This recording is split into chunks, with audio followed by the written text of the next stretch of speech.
How's everybody doing today? We're going to have a little bit of a calmer, different type of video today. We've got a little small collection purchase here.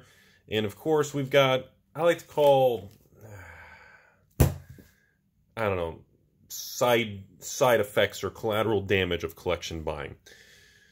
So we're going to have a two-part video. Today we're going to talk about some revised dual lands, and then we're going to talk about lands in general, which is what most of this video is going to be focused on just dealing with Shocklands, Fetchlands in general, the reprint versions of these things, and how I feel about them. It's always a very common thing with most, I don't know, more standard, modern, pioneer type of, I guess Legacy and Commander. A lot of people always want to talk about the pricing, speculation when it comes to shocks, and of course, fetches. So, first let's get the short part of the video out of the way here.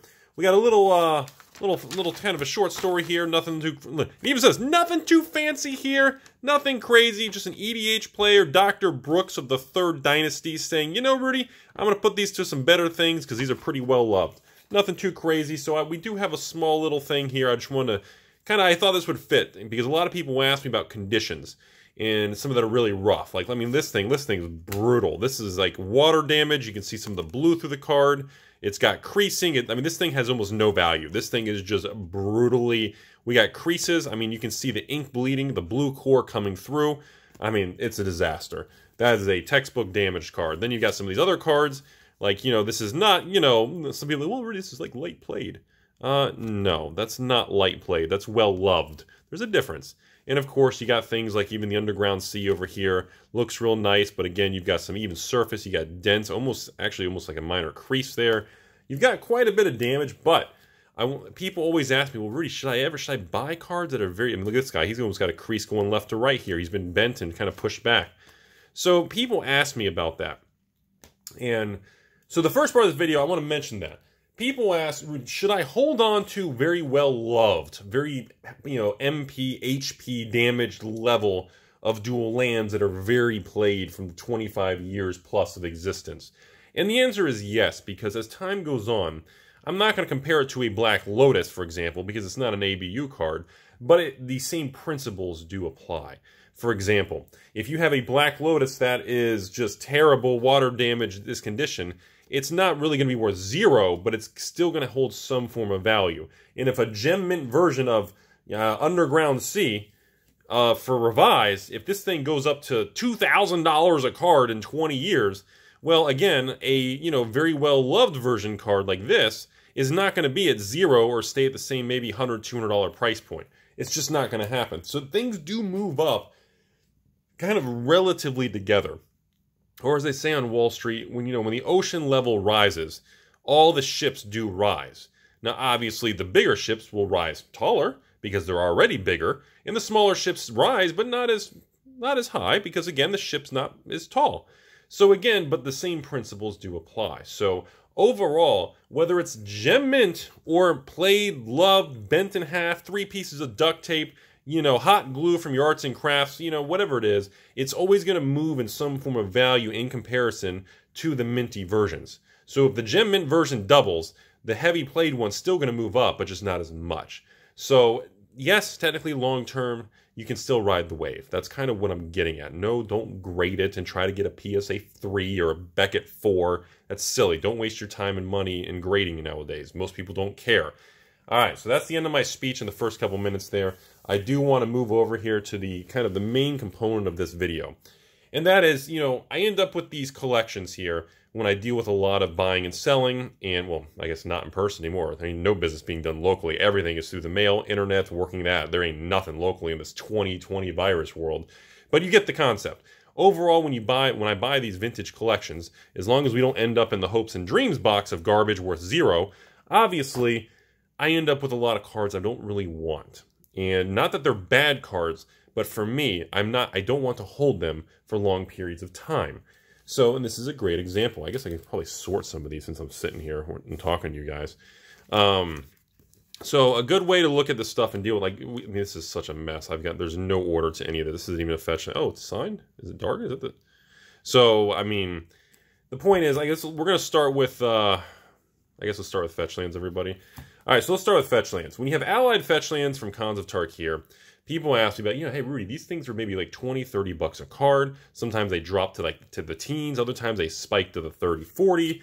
What are your thoughts? My thoughts overall are we have exited an era where Wizards will print basic Fetchlands in an $80 standard box. It's never going to happen.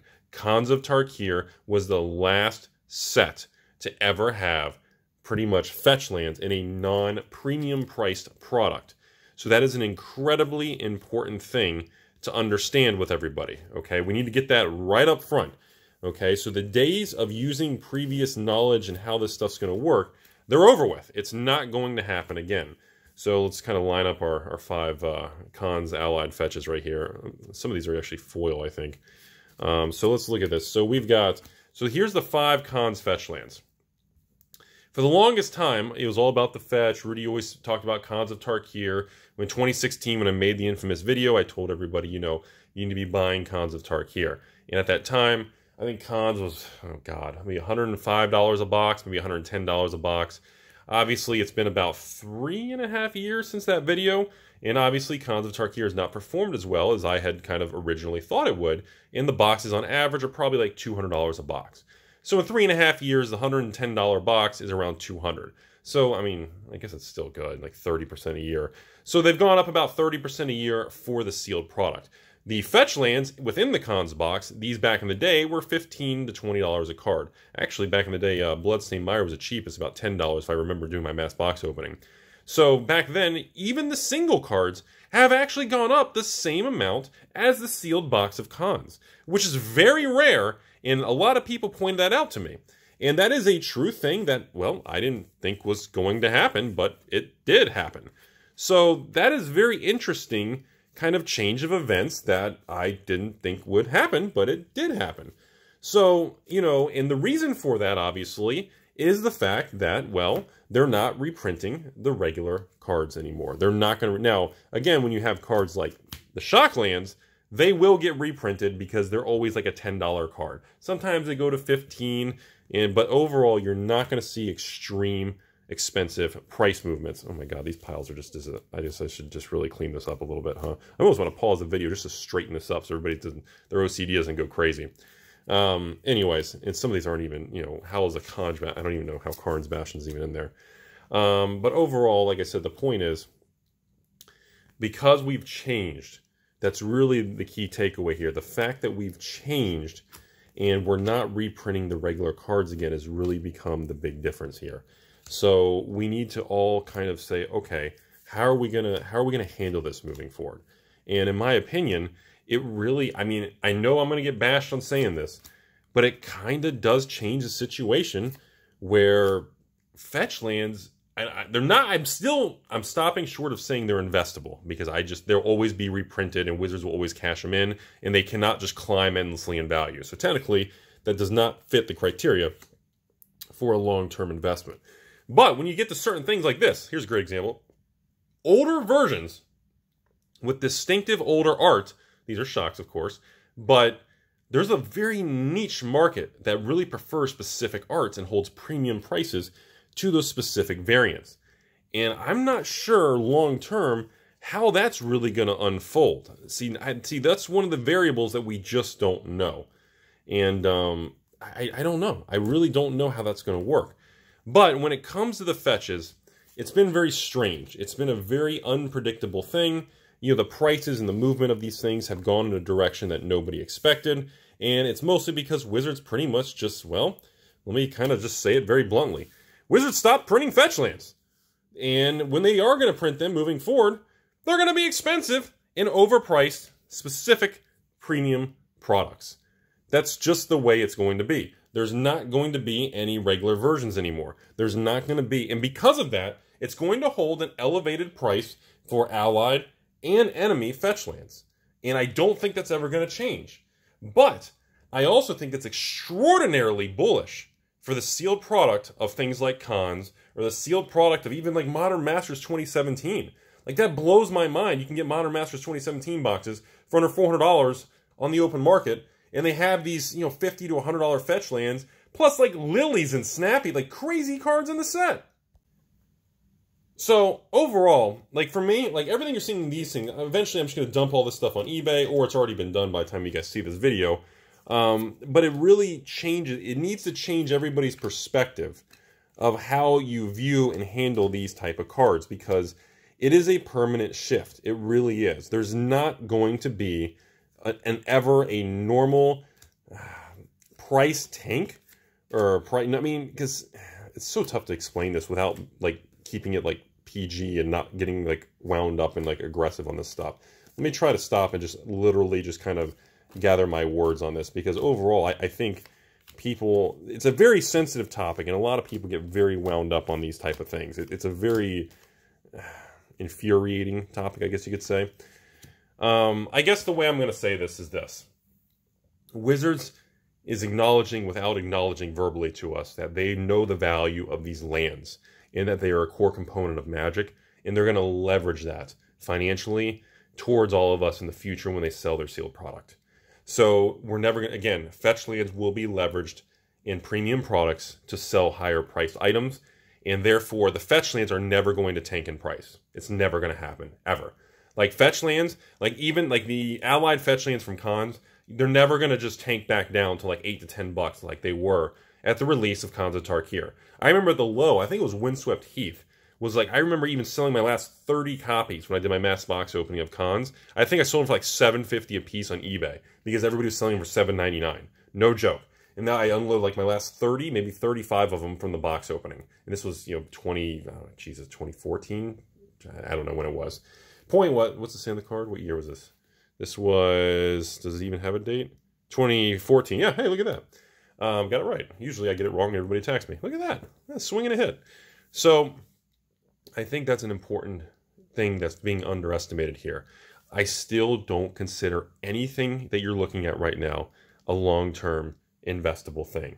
No exceptions. And I know a lot of people don't really want to hear that, but I still just, these are not. There's no way, because the risk, see, that's the thing. People say, well, Rudy, you say that, but a lot of times the cards that you point out when you say that still go up in value. And I get that, but you're not understanding how investing and how this stuff works. When I say that kind of stuff, it means that the risk does not justify the potential reward. It just simply, the reward just isn't there. The taking on these aren't even shocks, or these are just random different scars. Actually, so these scars cards are really cool. And what is this? Lauren? Morningtide era? Lauren, that's what we're wearing. What was that? Morningtide? Forgot the logo of that. But it's important to remember that kind of stuff. And I think it's a bullish indicator for the sealed product. I think people who like to play Magic and enjoy the game and don't want to focus and be obsessed with the values of cards, I think you can kind of rest assured that everything you see right now is going to maintain its value, and it's probably going to go plus or minus 10, 20% up or drift down depending on the market conditions, the economy, and the health of Magic. But overall, you're not going to see Scalding Tarns go to $10. You're not going to see, you know, Bloodstained Myers and Polluted Deltas for $5. It's just never going to happen. And I know you're going to get the people in the comments, well, Rudy, screw that. I'm going to buy Chinese counterfeits and stick it to Wizards. Okay, well, if that's what you want to do, that's your personal opinion, but that's your call. And again, you know, many of those new high-end Chinese counterfeits, you put them in sleeves, and as long as no one takes out the sleeve and looks at it, yeah, no one's going to know. But that's really where things are. You know, for me, everything you see in this, like I said, I want to sell, convert back the cash and focus it on other sealed product or investments and things like that. And again, unfortunately, due to my lifestyle and schedule now, I don't get to enjoy and play Magic like I used to, which is something in the future, you know, in so many years from now that I really do look forward to returning to and kind of throttling back on the business side of Magic so I can actually enjoy a lot of stuff. I really miss that a lot. And but overall, you know, for most people, I recommend probably just keeping a play set at the most of any specific shocks or fetches in general, just so you can play the game. I wouldn't carry large positions. I wouldn't speculate on it. And that's really kind of where I stand with this kind of stuff. So I know a couple questions I'm going to get before I end the video. Well, Rudy, can you comment about the difference between the original, you know, Dissension, original Ravnica era and Guild Pact versus the Gatecrash era versus the brand new ones? In other words, you've got the original era, the second reprint from Gatecrash RTR, and then the third reprint from, obviously, Guilds and Allegiance. So I know people are going to ask me about that. Believe it or not, there's actually a lot of people who collect. They like to have all the versions of it, like a playset of each of the different artwork. And artwork matters. Like, I can't believe people still think, oh, Rudy, they're going to reprint Amulet. And the Arabian Nights card's going to go to 0. I was like, okay. Yeah, the amount of people that don't understand the importance of artwork or a specific style of printing, and they don't attach more weighting or value to that, is very strangely disturbing. I don't know why, because in all the years it's gone by, it's kind of been proven over and over that the version of the printing, looking at you, Berserk or Birds of Paradise and Alpha Beta versus a conspiracy version that's, a couple bucks versus $1,000. The printing version matters. The set does matter. The artwork does matter. There is a difference. If you reprint a new Force of Will card and it doesn't have, Teresa's original artwork, and because she's always done all the Force of Will artworks pretty much, it's going to make a difference in how people, collectors and investors, view the card and price the card. It does matter. And that goes the same with the shocks and the fetches. It needs to be taken into consideration. Now, some cards don't matter that much. Birds of Paradise, whether they change the artwork again or they don't, doesn't make a difference. It's not going to impact the Alpha Beta version at all. Nobody cares.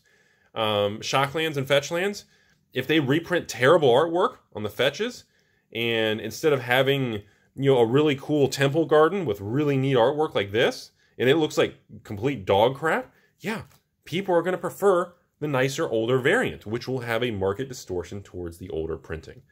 But that's all. I really wanted to just discuss that. So overall, yeah, there's always going to be people collecting and trying to get original versions, the first printing of things. We've been talking about that with the booster boxes. First print runs do matter. First print runs do make a difference. But unless we're looking at big money, very unique cards, overall, it doesn't matter for the long-term investment perspective. You should not be looking at anything right here as in labeling anything you see with the word investment. I'm sorry. I know some of these, especially the fetches now, they're going to be viewed different. They're going to hold stronger value and probably retain higher, stronger value moving forward.